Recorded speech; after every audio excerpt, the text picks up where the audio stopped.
kita sombong, kita apa, itu pernah yang ngerasain semuanya gitu loh. Dan itu tanpa disadari sama saya sendiri itu loh. Orang lain yang bilang, sahabat saya yang bilang, kok berubah ya? Saya bilang, berubah apanya? Saya masih biasa aja. Ketika orang ada punya masalah datang ke saya, kadang-kadang cerita, ya saya selalu bilang, ini nih, saya bilang, lewatin dulu, di situnya tuh berliannya tuh. Jangan malah jadi kayak ngeluh, jangan. Apalagi kalau laki-laki ya saya bilang, karena saya semangat banget kalau misalkan ada masalah gitu ya, malah saya yang semangat. Wih, ini dia nih, saya bilang nih, mau dapet apa nih gua gitu. Sekarang juga suka bingung, kalau dulu lagi ada masalah tahajud nangis ya, kok sekarang kalau tahajud nggak pernah nangis ya, aduh ada salah di mana nih gue. Kadang-kadang suka begitu, duh gimana ya cara kayak kemarin dulu, masa harus ada masalah sih gitu. Assalamualaikum warahmatullahi wabarakatuh. Waalaikumsalam. Para sahabat Quran sekalian, alhamdulillahirabbil alamin. Allahumma shalli ala Muhammad wa ala ali Muhammad. Rabbana zalamna anfusana wa illam taghfir lana wa tarhamna lanakunanna minal khasirin. Rabbi shrah li sadri wa yassir li amri wahlul 'uqdatam min lisani yafqahu qawli. Amin amin ya rabbal alamin. Alhamdulillah malam ini bisa bertemu dengan Mas Baim. Iya, halo juga. Panggilannya Bosku ya? Bosku. Panggilan orang-orang. Gimana sekarang? Sehat? Alhamdulillah. Alhamdulillah dong, Pak. Sehat, alhamdulillah. Masih aktif ya? Masih, insya Allah. Syuting tiap hari? Wah, tiap hari ya. Hampir saya tiap hari terus gak ada istirahat, tapi alhamdulillah. Alhamdulillah sehat ya? Alhamdulillah sehat. Nah, sekarang kalau ngelihat Mas Baim nih, dulu kan sebagai artis, sekarang create konten di YouTube, kemudian sekarang udah punya setup perusahaan sendiri. Amin, amin, amin. Nah, kenikmatannya beda-beda nggak sih? Atau ada yang lebih dinikmatin nggak dengan apa yang sudah dilakukan selama ini? Pastinya sih beda-beda ya. Pastinya itu beda-beda. Cuman paling aman itu ketika kita menjadi talent ya. Tidak ada resiko yang harus kita keluarkan. Kita kerjanya juga senang. Terus juga kayaknya seneng aja lah karena kita dibayar per banyaknya kita untuk tampil.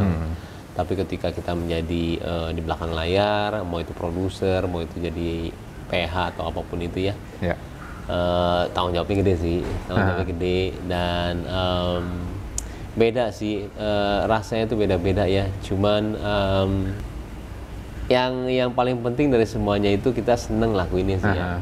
Kita seneng lakuinnya, jadi nggak ngerasa capek walaupun banyak gitu ya, cuma nggak ngerasa capek. Kalau dulu kan dibayar, kalau sekarang ngebayar orang. Iya. Rasanya beda nggak? Beda. Ada kenikmatan tersendiri ya? Awalnya juga nggak disadari sih ya, nggak disadari ketika orang bilang, sekarang udah gaji orang ya, oh iya juga ya, udah menafkahi keluarga. Misalnya, keluarga orang lain. Jadi ya di situ saya juga berpikiran kayak, alhamdulillah ya, kok bisa di posisi seperti ini ya, gitu loh. Dari posisi yang bisa menafkahi, mudah-mudahan kita juga mendapat sedikit pahala dari situ gitu loh. Amin, mudah-mudahan dapat keberkahan ya, rezekinya banyak dan berlimpah dan berkah. Oh amin. Cita-cita. Iya, kan cita-cita harus tinggi. Biasanya kan kalau orang kan yang penting kecil berkah, tapi bisa dibalik juga, banyak tapi berkah. Nah itu dia, harus pintar-pintar begitu. Apa yang kita punya sisa waktu sekarang tuh benar-benar digunain. Ada ibadah, ada kerja, nah itu dia. Jangan kerja terus. Kan bisa juga kerja yang ibadah. Ya itu dia, makanya itu yang benar-benar dicari. Waktu kan kita nggak tahu ya. Iya, betul. Kita nggak pernah tahu waktu. Nah, Baim, kita biasanya di Quran Inspiration memang kita fokus mengkaji Al-Quran.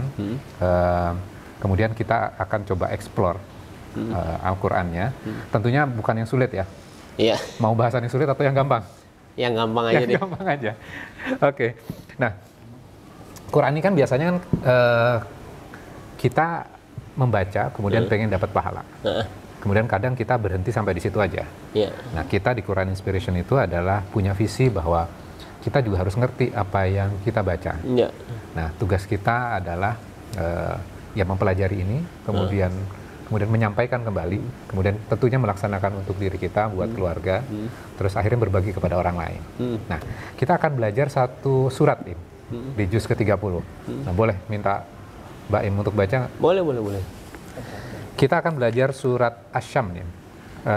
Baca sampai ayat ke sini aja. Dari ayat sini ya.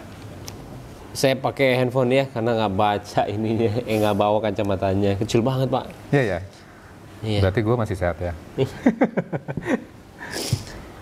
Saya mulai ya. Ya. A'udzubillahi minasyaitonirrajim. Bismillahirrahmanirrahim. Wasyamsi wa duhaha. Wal qamari idza talaha. Wan nahari idza jallaha. Wal laili idza yaghshaha. Was samaa'i wa ma banaha. Wal ardi wa ma tahaha. Wa nafsin wa ma sawaha. Fa'alhamaha fujuraha wa taqwaha. Oke, cukup sampai di situ. Terjemahannya bisa? Ada nggak situ? Ada. Bismillah. Demi matahari dan sinarnya pada pagi hari. Demi bulan apabila mengiringinya. Demi siang apabila menampakkannya. Demi malam apabila menutupinya. Demi langit serta pembinaannya. Demi bumi serta penghamparannya. Demi jiwa serta penyempurnaan ciptaannya. Maka dia mengilhamkan kepadanya jalan kejahatan dan ketakwaannya. Oke. Nah, biasanya kalau kita baca Quran, di dalam Al-Quran itu kan banyak sekali sumpah ya. Allah bersumpah dengan menggunakan sebuah objek. Nah, salah satunya adalah di dalam surat ini. Sumpahnya bukan hanya sekali, tapi berulang-ulang. Nah, sebenarnya apa sih maksud dari sumpah itu gitu ya? Jadi yang kita harus pahami secara histori, bangsa Arab pada zaman dahulu kala, ketika mereka mau melakukan sesuatu atau menyampaikan sesuatu yang penting, biasanya mereka akan bersumpah dulu. Demi waktu duha. Nah, ketika dia mengucapkan sumpah itu, orang-orang yang di sekitarnya, misalnya dia lagi beraktivitas, lagi jualan, itu akan berhenti. Akan mendengarkan orang yang bersumpah ini. Jadi untuk mendapatkan perhatian, orang berhenti kemudian memperhatikan apa isinya.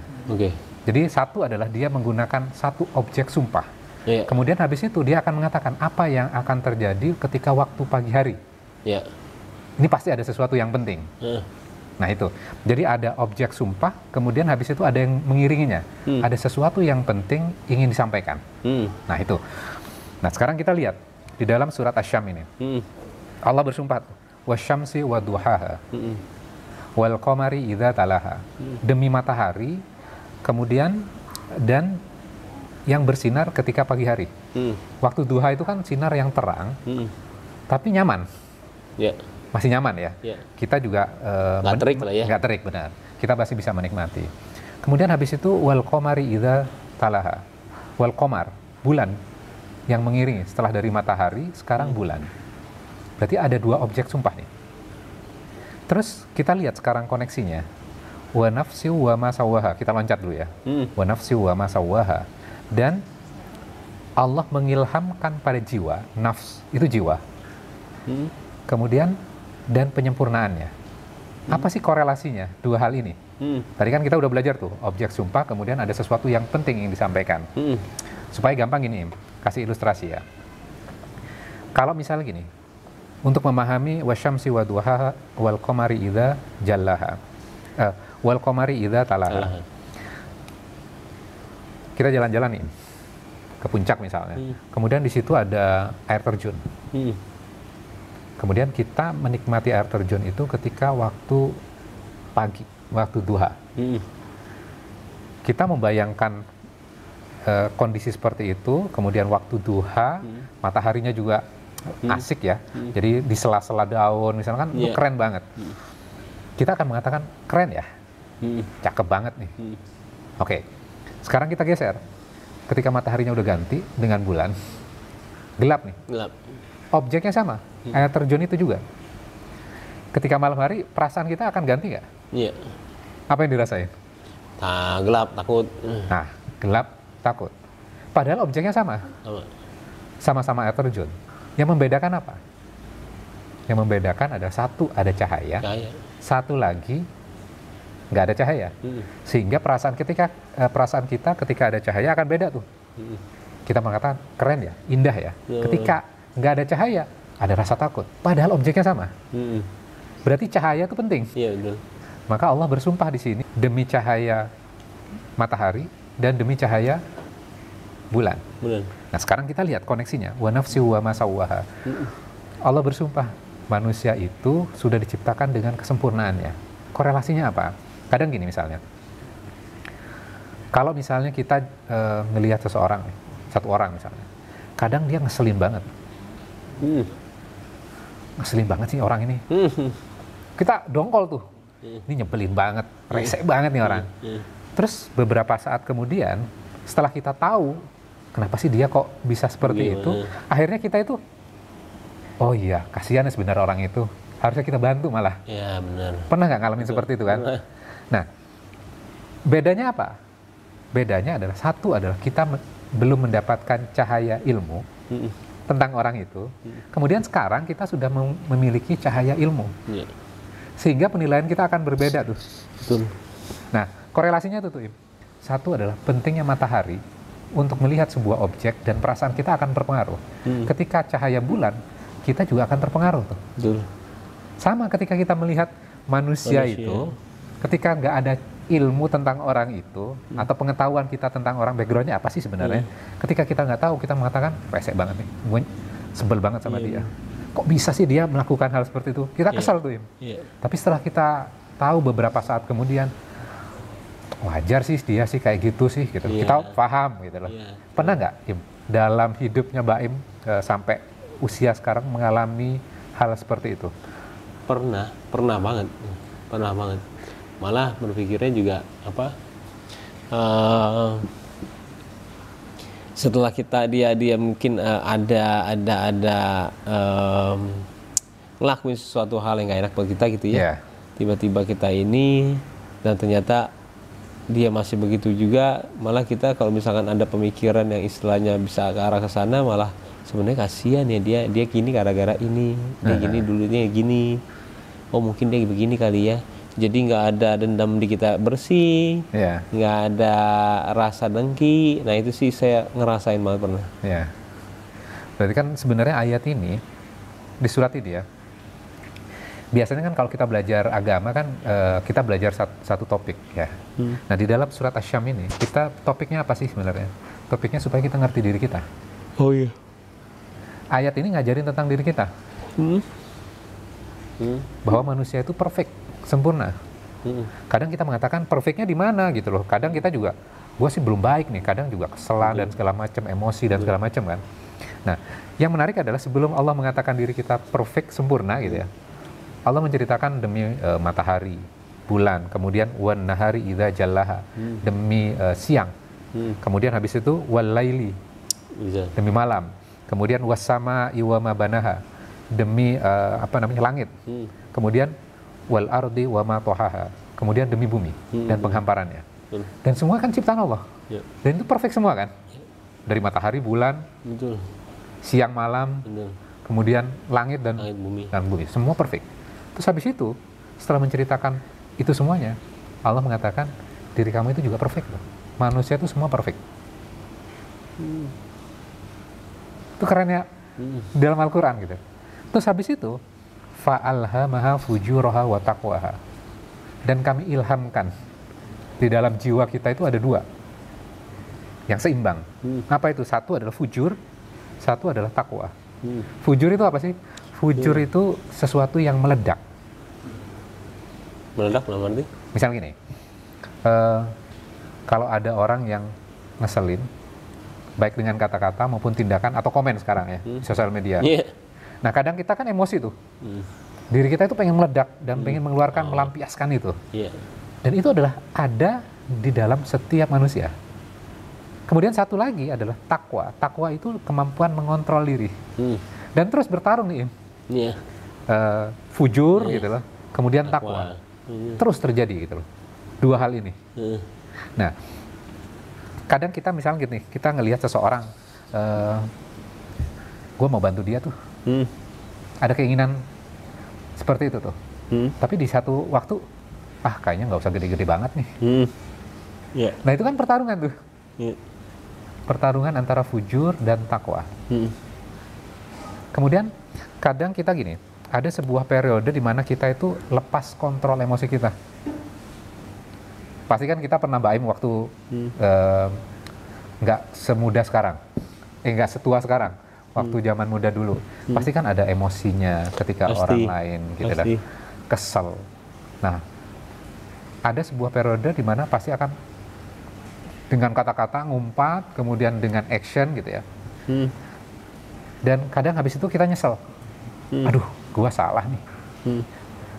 Ada nggak yang bisa di-share kepada sahabat Quran sekalian pengalaman hal itu, kemudian yang kita akhirnya menyesal, kemudian apa yang dilakukan setelah itu biasanya? Nyesal gimana tadi? Kalau gimana? Misal kita kesel sama seorang, kemudian kita melampiaskan kepada orang itu, kemudian ada penyesalan tuh. Itu udah ilmu yang beda ya kalau saya ya. Ilmu beda dalam arti biasanya kita kalau kesel itu langsung ya, apalagi masih muda ya. Terus kalau ilmu yang beda itu ternyata diem itu adalah menang.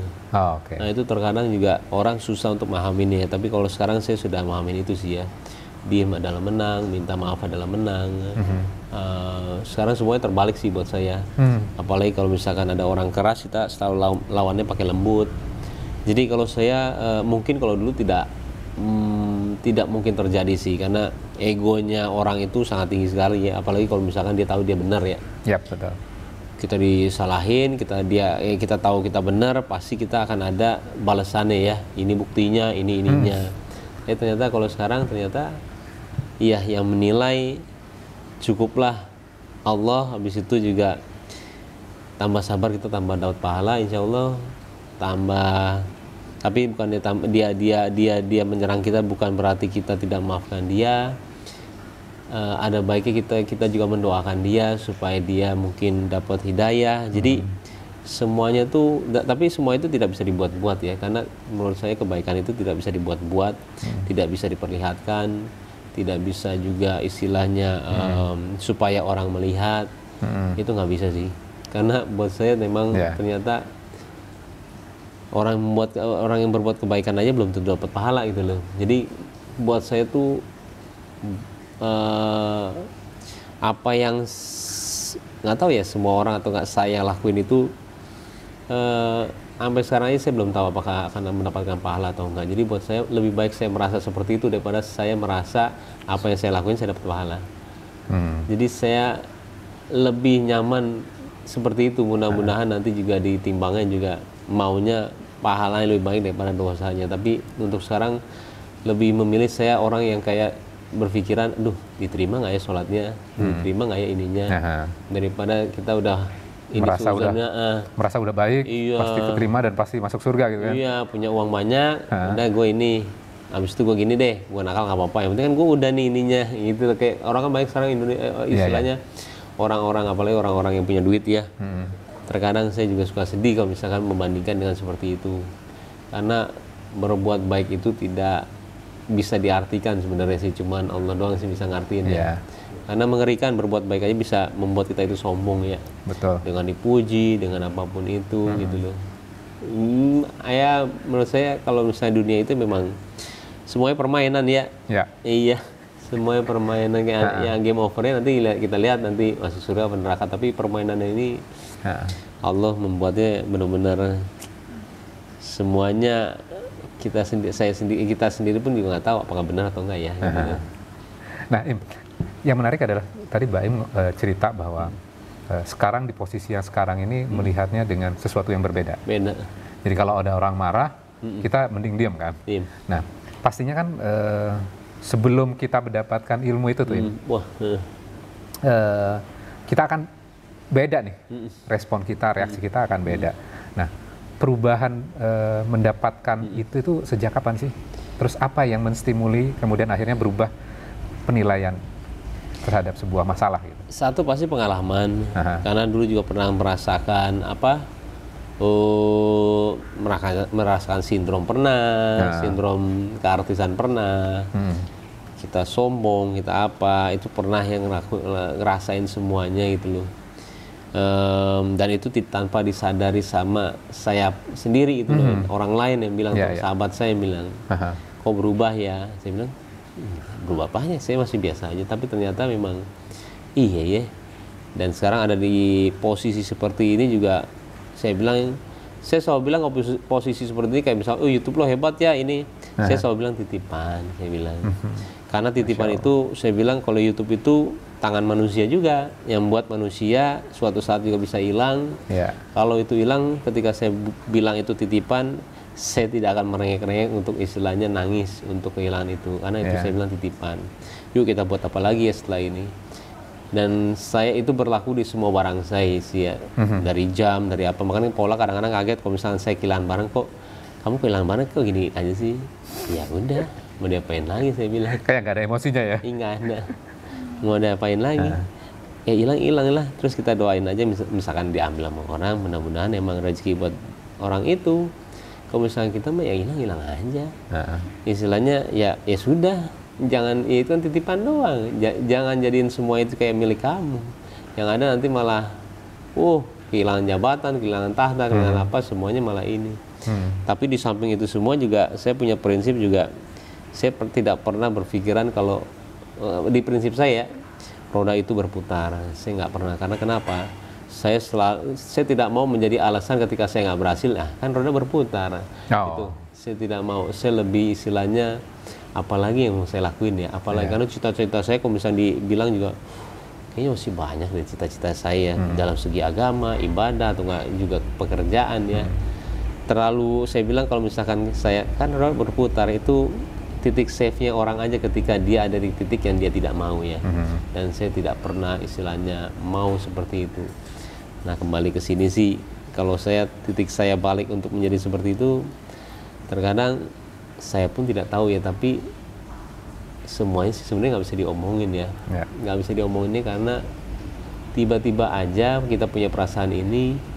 Dan yang paling penting ya hidayah sih ya. Betul. Hidayah itu memang ditentuin sama Allah kepada orang-orang yang tertentu ya. Dan berusaha ya. Dan berusaha, betul. Saya juga takut kalau hidayah itu juga bisa diambil. Betul. Jadi saya kalau kayak begini ya nikmatin aja dengan apa keadaan saya sekarang, pemikiran saya sekarang, saya nikmatin deh, saya bilang. Karena ini merupakan hidayah dan gimana caranya supaya diperkuat lagi istilahnya. Sama seperti misalkan dapat cobaan, musibah. Sekarang saya tuh sekarang lebih tenang gitu ya. Nggak gerasa gerusuk ya? Nggak pernah ngerasa gerusuk lagi.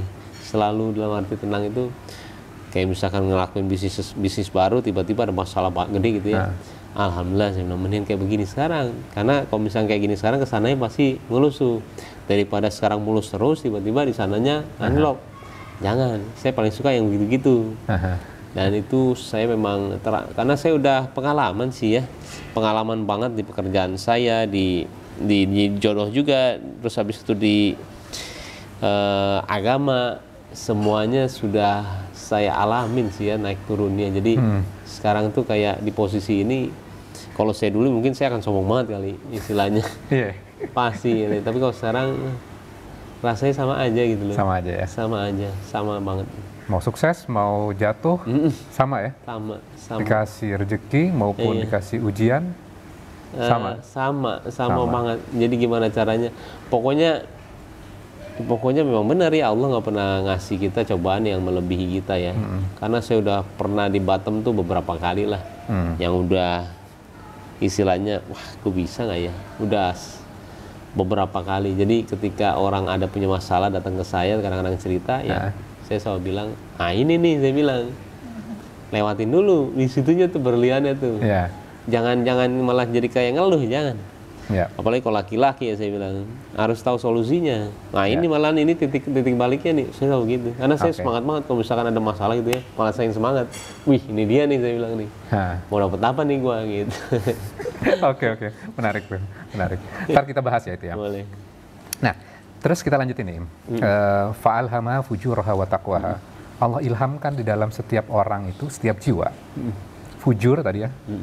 Sesuatu yang meledak, yang emosional, kadang juga kita bisa memperturutkan nafsu kita. Kemudian satu lagi adalah bisa ngontrol. Ada orang tipikal yang gini misalnya, let's say misalnya, orang udah nikah. Pasti kalau misalnya orang laki-laki gitu loh, ketika melihat wanita lain, kan ada rasa, dia cantik ya, keren ya gitu. Pasti. Nah, di dalam jiwa itu ada fujurnya. Ada dorongan, memang ada dorongan gitu loh. Dan Allah ciptakan itu. Ada dorongan, gue pengen sama dia nih misalnya. Nah, itu dorongan dalam jiwa. Kemudian ada juga di dalam jiwa itu takwa. Enggak gue nggak mau. Betul. Jadi dikontrol lagi. Betul.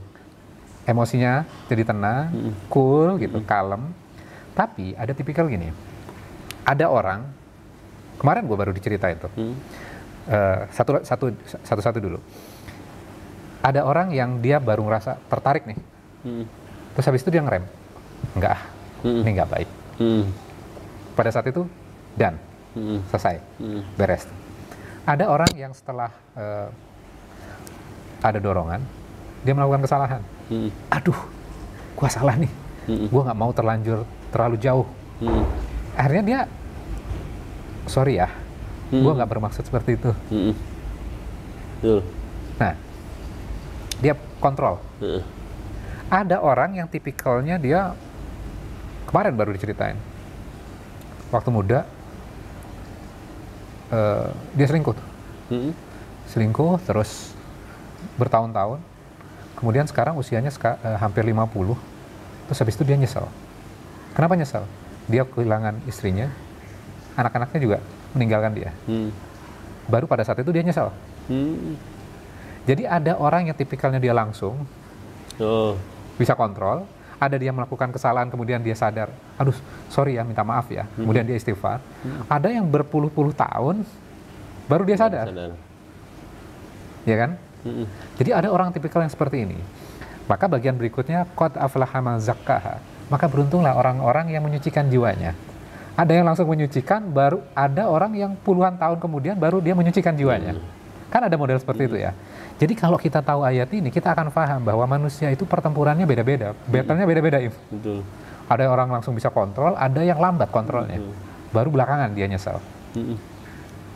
Nah, sepanjang dia masih bernyawa, kan masih beruntung dia masih bisa menyucikan jiwanya. Betul. Walaupun dia kehilangan semuanya.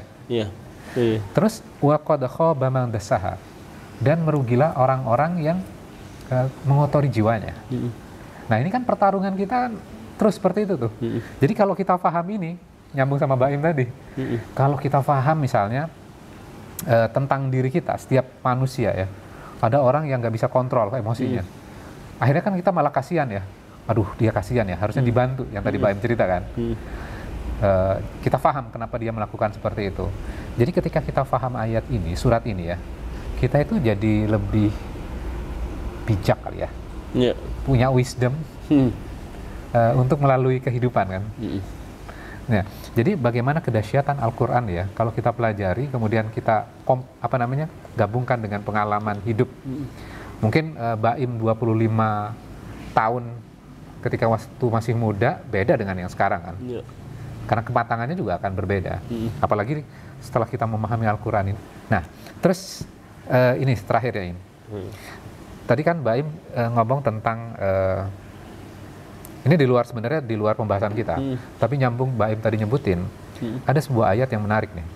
Fa inna ma'al usri yusra.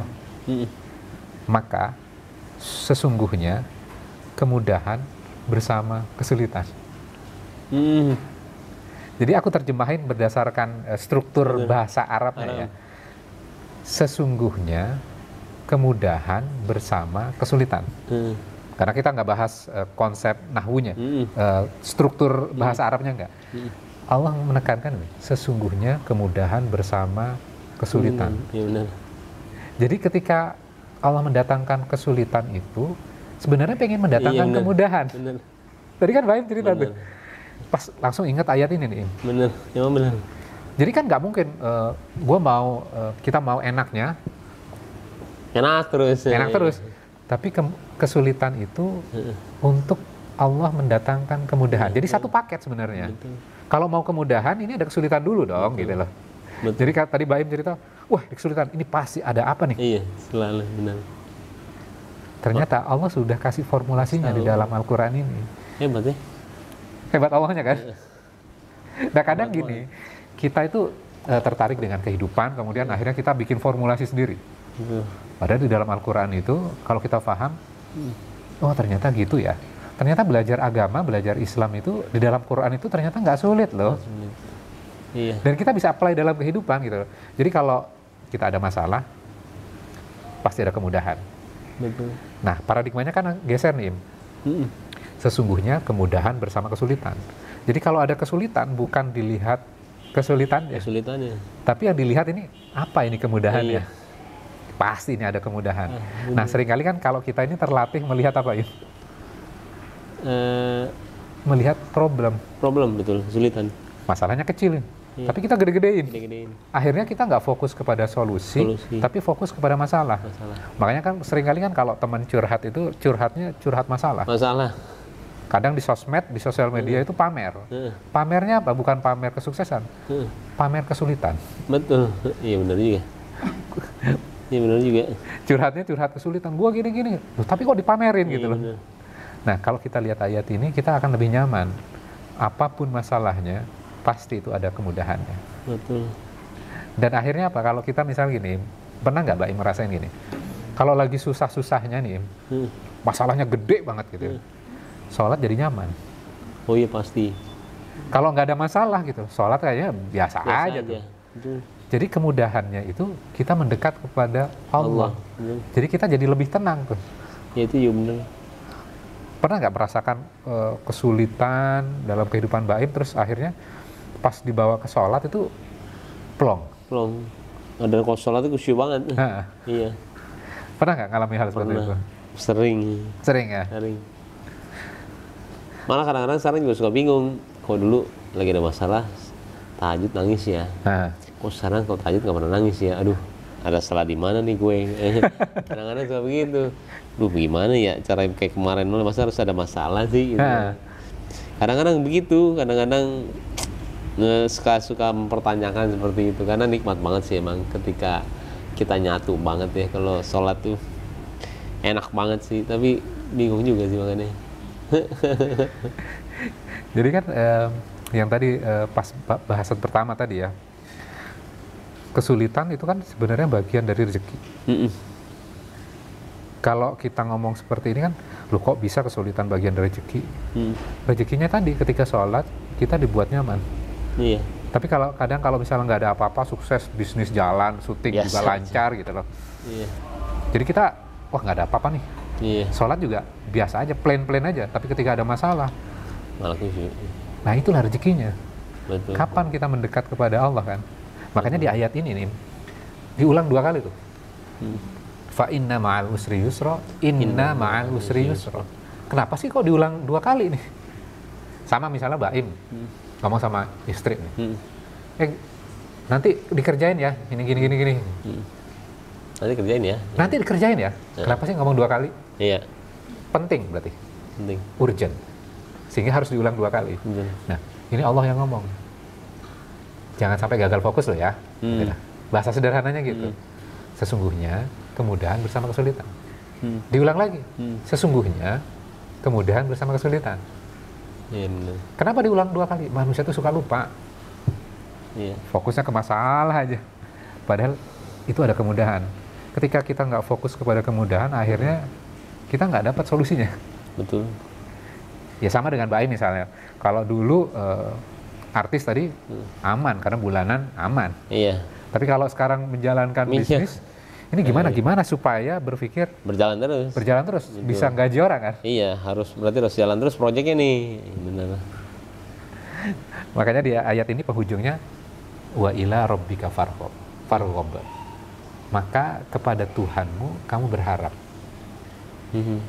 Jadi masalah itu didatangkan supaya engkau berharap sama Tuhanmu.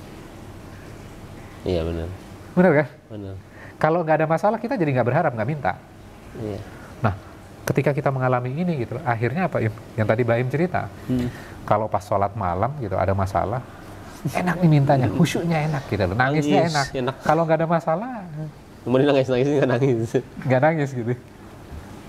Akhirnya kan kita bertanya pada diri gitu loh, masa sih kalau ada masalah doang? Tapi kan nggak enak kalau didatengin masalah. Akhirnya mau masalah kek, mau nggak ada masalah kek, kita terus minta kepada Allah kita. Nah, jadi kalau kita lihat Al-Quran ini kan jadi enak ya. Dan setelah kita belajar, menurut Baim susah atau gampang dicerna sebenarnya Al-Quran ini? Sebenarnya gampang dicerna, cuman kalau kita sebagai orang awam tuh memang membedah Al-Quran itu harus ada orang ahlinya ya, orang yang mengerti. Karena kalau enggak itu hanya sebuah kata-kata ya. Karena tadi artinya besar banget tuh. Kalau misalnya saya baca sendiri, mungkin saya tidak akan mengerti ke arah sana ya. Sesungguhnya kemudahan bersama kesulitan. Sesungguhnya kemudahan itu bersama kesulitan. Itu kan kalau orang baca kan juga ya kata-kata aja. Sesungguhnya kemudahan bersama kesulitan. Tapi ketika tadi menceritakan secara panjang lebar gitu ya. Kalau saya pernah mendengar ini tuh dari, kalau yang membedah kan Pak Quraisy ya terkadang ya. Itu saya terkadang kalau Bismillahirrahmanirrahim aja panjang banget intinya, pengertiannya.